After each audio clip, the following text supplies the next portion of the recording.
Today, I'm here with Scott Kandel. Scott is the current CEO and former owner of Royal Flush, which is the fastest growing portable sanitation company in the Vegas market. And so today we're going to chat about Scott's journey to ownership. He's a two-time acquirer, as well as get into the ins and outs of the sanitation space. So Scott, thanks so much for being here. Glad to be here. Thanks for having me. If you don't mind, I would love to start a chapter before Royal Flush, when you acquired, grew, and sold a moving company in Austin. How did that come to be? I had a corporate background. I was in the corporate world for 25 years, same company for 20 years, finally parted ways there. I ended up on the sidelines for about 6 months, took some time off, and that's when I was introduced to the owner of the moving company. Okay. He had started it 12 years prior, and he'd grown it reasonably well. They had another business on the side, and he had kind of discussed how he was ready to get out. And I had decided that I was ready to get into the entrepreneurial world. So, a meeting at a birthday party led to a let's grab coffee, led to a let's grab lunch, led to a let's grab drinks and dinner. Then we got broker involved. And then like a couple months later, I'm the owner of my first business. That's awesome. It was a few years before the pandemic, so it was good for me. I had no experience with ownership. I had no experience with P&L responsibility. I had no experience with blue collar. I had no experience with logistics. Like, I didn't know anything about what I was getting myself into. But, my business success and a pinch of arrogance made me think I could do it. Sure. And it was I guess August, September of 20, when I exited the business to a very small family fund PE firm. Okay. And so you exit that business. What brings you out to Las Vegas, and how do you get into the sanitation space? That exit of the moving company was a reasonable exit, but it wasn't like, hey, I'm partying for the rest of my life type of exit. Sure. But it did buy me time to figure out what was next. And it was COVID. And I couldn't go to Australia like I wanted to. So I sort of did the new midlife crisis COVID thing, and I bought a big fat RV and decided to take a trip around the country. I spent about 6 months on the road. But at the end of that, I stopped in Las Vegas to visit my girlfriend. And that turned into a few weeks, and that turned into a month, and that turned into like, what am I doing next? And it was like this existential crisis. And I don't know if it was boredom or what, but I started business shopping. Okay. And stumbled across this company that had like obscenely high margins, but wasn't very big yet. So I figured this guy doesn't know what he's talking about, but it's high enough that even if he's off by like a multiple, it'll still be worth my time to look into. We had a meeting, met with the broker. He was going through a formal sales process. Sure. And I had, again, enough experience and maybe even more arrogance this time to think, yeah, I got this. So it was a very small purchase, but it was because I was in Vegas kind of stopping in. Yeah. What I didn't know is just how quickly we would grow it and how much it would scale. And with that scale, the gross margins kept growing. The net margins grew even faster. And now we've got ourselves a real business on our hands a few years later, and a legitimate exit to a small PE firm that has big plans. Sure. First 90 days, what were your opening moves? Is it add another truck or more sales? All the above. In what limited due diligence there was for a company of this size, it was only TTM, trailing 12 months, might have been 150 grand. It might have been less. But to be fair, the trailing 3 months, let's say, were more of a run rate of 250 grand, even 300 grand. Okay. But there wasn't a whole lot of business. And in fact, across the website, when you went to the website, it said sold out. Leading up to the day I took it over, because he was just tired of taking calls from people and saying, I can't help you. Sure. So in fact, the week before we actually closed, with the full expectation that I would close, from Vegas, I drove all the way to Kansas City to buy 10 porta potties. So I drove all the way there, all the way back just to deliver myself 10 porta potties because the industry was sold out. Like nobody had extra toilets to sell. And now I took the sold out sign off the website and immediately started answering the phones myself. I'd say the first 90 days, my big moves were that I increased prices. Yeah. I felt that he was below market, and it turns out I was right. There was a pretty hefty price hike, and I think we lost like one customer to it. But a price increase was one. Two is in the little due diligence I did, I recognized that his 130 toilets were spread across about 125 locations. So quick math tells you each location had like one unit and a couple locations had more than one. So not a very efficient route and not much route density because these 130 were spread across the entire Las Vegas Valley. So Mondays we were in the Northwest. Tuesdays we were in the West, Southeast, So each day was a different part of the city. So my big moves were to raise the prices and then also to get some kind of name brand larger clients for route density and so that one decision maker could deliver me more revenue. Okay. What is your mental model of the business? Is it like how much revenue can we get out of a truck? Is it like utilization of our units? Like how many toilets are out or average revenue per toilet? How do you think about it? So where the money is made, it's a volume game to be sure. So where the money is made is that if you can get enough units in field, UIF is how I started measuring. That was my primary KPI is how many pieces of plastic did we have? Because you've got standard units and ADA units and sinks and tanks and all these things. But if we just say generically, units in field is a key indicator. But the problem is you might have 1,000 units in the field and I might have 500 units in the field. But all of my units might be touched 3 times a week, Monday, Wednesday, Friday.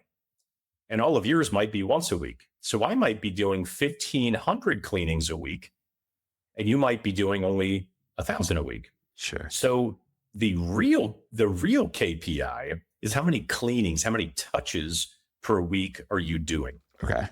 That will, of course, drive revenue. The more touches you can get, the more you drive your margin. The more dense a route gets, the more touches a truck can do per day, which means the more units you can get per man hour of labor. So all of it, kind of builds upon itself. But what you want is volume, route density. And of course, if you can, play with your pricing, that helps. Okay. And that, I think there's some hidden industry context in there. So are you charging typically for renting a unit as well as like a per cleaning fee? I mean, loosely. Okay. For us, it all works into one number. Okay. If you say, hey, Scott, we need a toilet in our front yard for 2 months, it's going to be serviced once a week. I go, okay, it's going to be this much. Okay. And then, we've got the bulk of the Las Vegas market as far as home builders now. Didn't start that way, but we do now. So they have so many units and they're all committed to twice a week service. So, Pulte Group has 220 toilets, let's say, spread across town, and they're all serviced twice a week. So that's 440 touches every week.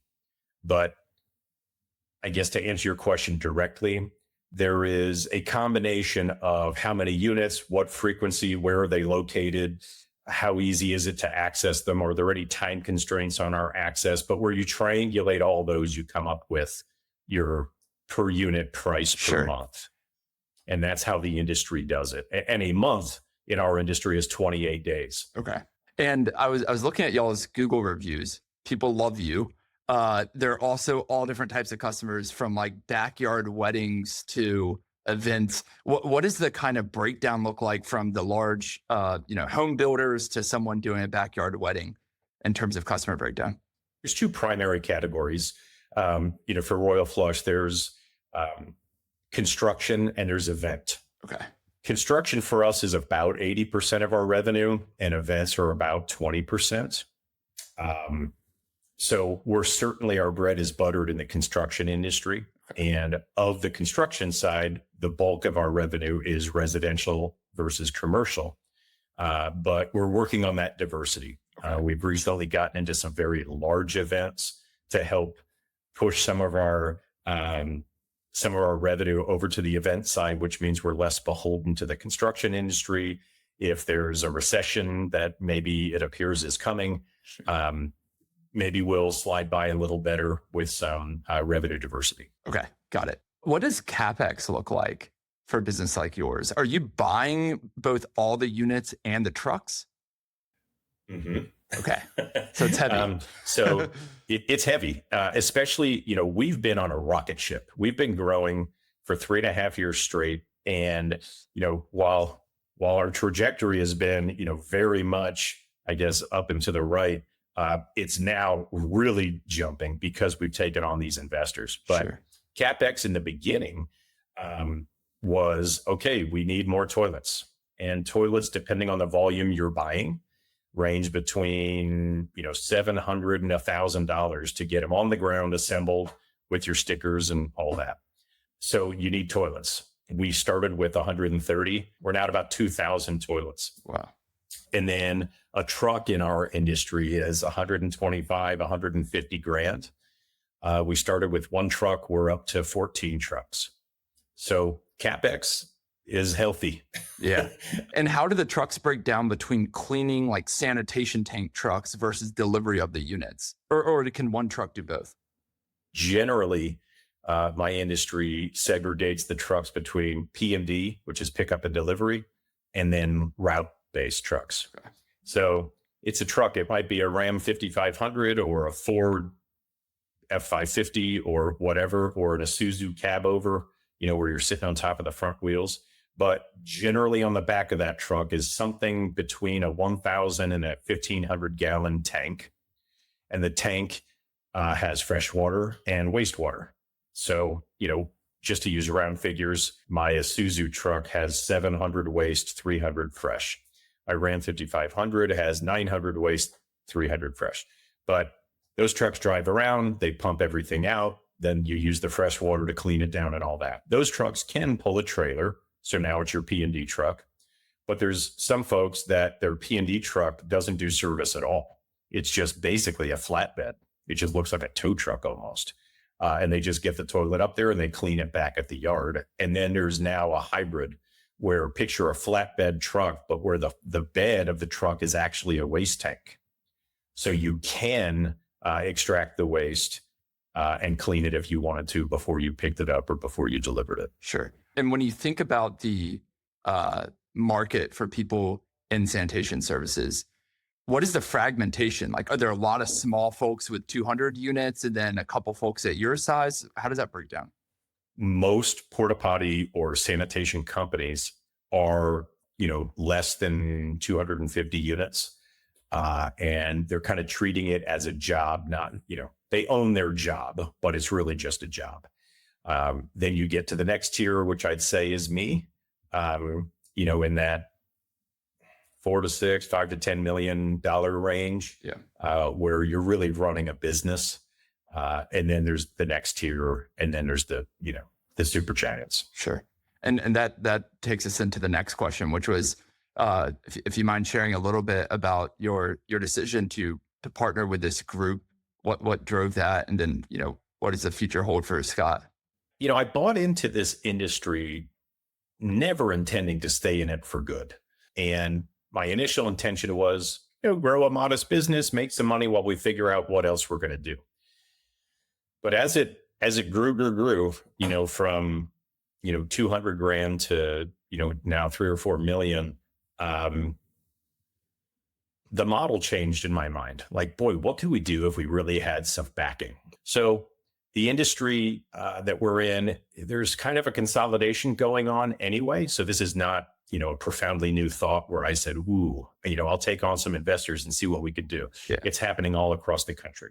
I did decide I'd rather be on the front end of that than the back end. Sure. So we're still early on in this consolidation of the industry.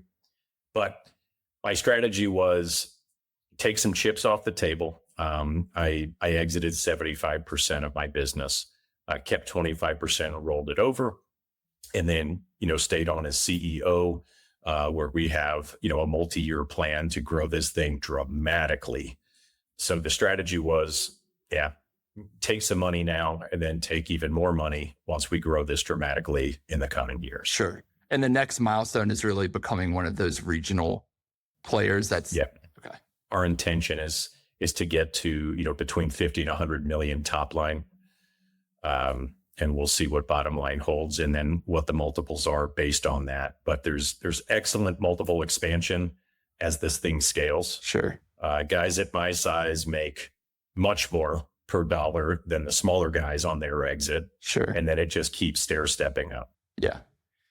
And if you had to describe what separates you from those mom and pops, aside from the drive for it to be more than a job, does it come down to like kind of a B2B sales motion plus, really good controls on the operational side?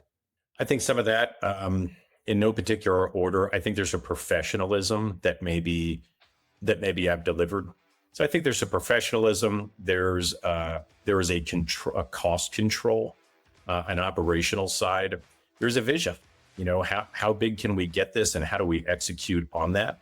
It also doesn't hurt to have some money to execute on that vision, but mostly I would say bringing a professionally well-run approach to what has historically been a very blue-collar, simply run local business. Sure.